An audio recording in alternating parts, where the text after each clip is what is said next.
Muito bem, minhas cordiais saudações a todos aqueles que nos acompanham pelas redes sociais da nossa querida Diocese de Limeira. Nós vamos meditar hoje o Evangelho do 27º domingo do Tempo Comum, ano C, Evangelho de São Lucas. Nesse domingo, dia 2 de outubro de 2022, né? Dia 2 de outubro é o dia dos Santos Anjos, então vale a pena hoje rezar pelo seu anjo da guarda. O Evangelho que nós vamos meditar é o capítulo 17 de São Lucas, versículos de 5 a 10. Assim diz o texto de Lucas. Naquele tempo os apóstolos disseram ao Senhor: aumenta a nossa fé. O Senhor respondeu: se vocês tivessem fé do tamanho de uma semente de mostarda, poderiam dizer a esta moreira: arranque-se daí e plante-se no mar, e ela obedeceria a vocês. Se alguém de vocês tem um empregado que trabalha a terra ou cuida dos animais, por acaso vai dizer-lhe quando ele volta do campo: venha depressa para a mesa? Pelo contrário, não vai dizer ao empregado: prepara meu jantar, cinja-se e sirva-me, enquanto eu como e bebo. Depois disso você vai comer e beber? Será que vai agradecer ao empregado porque ele fez o que lhe havia mandado? Assim também vocês, quando tiverem cumprido tudo o que lhes mandarem fazer, digam: somos empregados inúteis, fizemos o que deveríamos fazer. Palavra da salvação. Glória a vós, Senhor. Muito bem. Os textos desse domingo, né, do 27º, nos falam da fé. Todos os textos da liturgia desse domingo, primeira leitura, a segunda leitura, a primeira leitura é o profeta Abacuque, a segunda leitura é a carta de Paulo aos Efésios, todos os textos da liturgia desse domingo nos falam da fé, que é o fundamento de toda a vida cristã. Jesus educou os seus apóstolos para crescerem na fé, eles precisavam crescer na fé, acreditar e confiar cada vez mais nele, a fim de edificar a própria vida sobre a rocha que é Cristo. Eu acho muito bonito um salmo diz assim: quem confia no Senhor é como o monte de Sião, nada o pode abalar porque é firme para sempre. A montanha, bate o vento na montanha, o sol, a chuva e a montanha continuam ali firme e forte. Assim é a pessoa de fé. Está alicerçado sobre a rocha que é Cristo. Por isso que os discípulos pedem a Jesus: aumenta a nossa fé. E nós também devemos pedir ao Senhor: aumenta a nossa fé, Senhor. É um pedido fundamental, básico. Os discípulos não pedem dons materiais, não pedem riqueza, nem privilégios, mas sim a graça da fé. É isso que nós temos que pedir ao Senhor como bons discípulos e discípulas de Jesus. Que a nossa fé cresça, torne-se uma fé adulta, madura. O documento de Aparecida fala disso, né?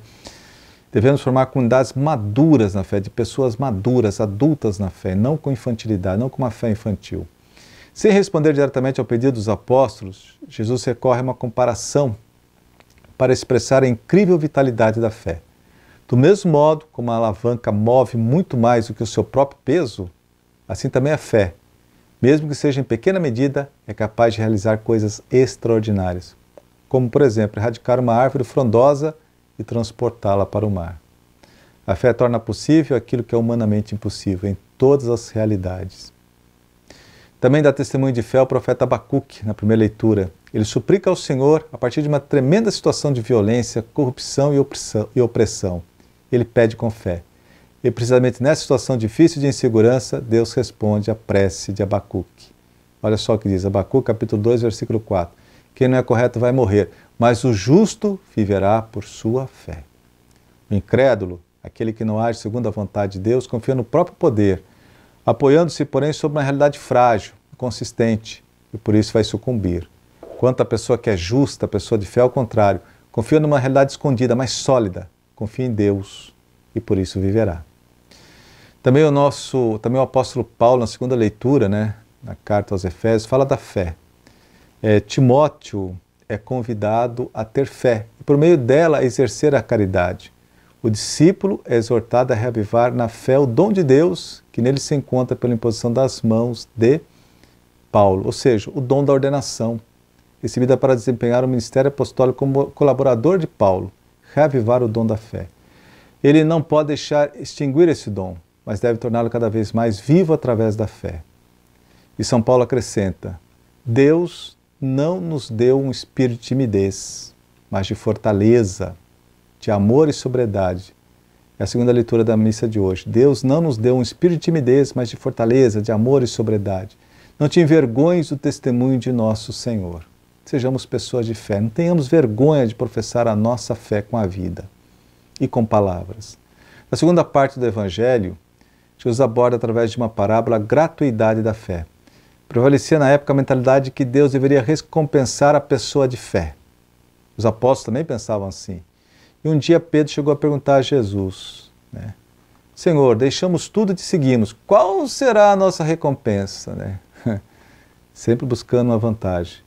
Com a parábola do servo inútil, Jesus refuta essa ideia de recompensa.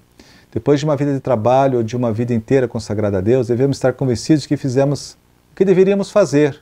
Fomos fiéis. Isso não significa que Deus despreze o nosso trabalho, ou que nós não temos nenhum valor aos seus olhos. Não é isso. Se assim fosse, Deus nos teria adotado por filhos e filhas, nos oferecido sua própria vida divina. O que Jesus nos ensina nessa parábola é que a fé não é ter Deus ao nosso serviço, mas nos colocar plenamente ao serviço de Deus, à disposição de Deus, confiando nele e acolhendo sua vontade sempre. No exercício de Santo Inácio se busca sempre fazer a vontade de Deus. E eu tenho muito como lema da minha vida sacerdotal: eis que vem o Senhor para fazer a tua vontade, para estar a serviço de Deus. Isso é uma vida de fé.